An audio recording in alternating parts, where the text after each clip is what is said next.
a really quick and easy video with this expression, ha, right? We have this in Cebuano, and it's something I've always wanted to talk about because I hear people a lot with it. So it's a really easy beginner's kind of expression you can use to help you sound more native and more fluent in it, right?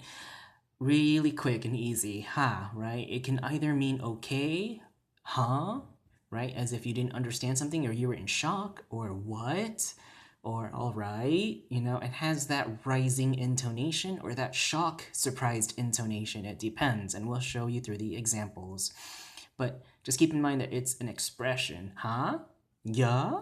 It has that kind of tone to it, right? Okay? The first one, the first for the meaning of okay or all right is Inom na inimong tambal, ha? It's like, drink your medicine, okay?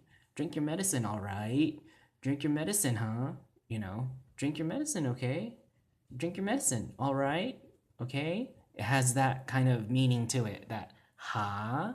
If it's going to be a rising intonation that's going up with that ha, you have to have that rising intonation to make it sound like it's going to be okay or all right.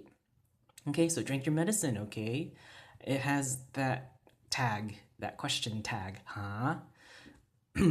And finally, we have the shock or the shock intonation or the surprised intonation. Huh? Huh? It's more like what? Huh? Right? In English, we say what or huh, as if you were surprised about something, or you didn't know about something, or you were shocked about something, and you didn't know the words to express, so you said huh, what, or it can be a softer one with this ha that's underlined right here.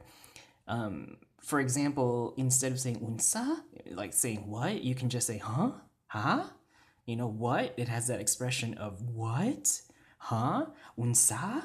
It has that kind of connotation and feeling to it. But, again, it depends on the intonation. This is just the rising. This is the shock one. Again, huh? What? Huh? Unsa? That what? The shock expression. And that's it for this video. It's really quick and easy, yeah?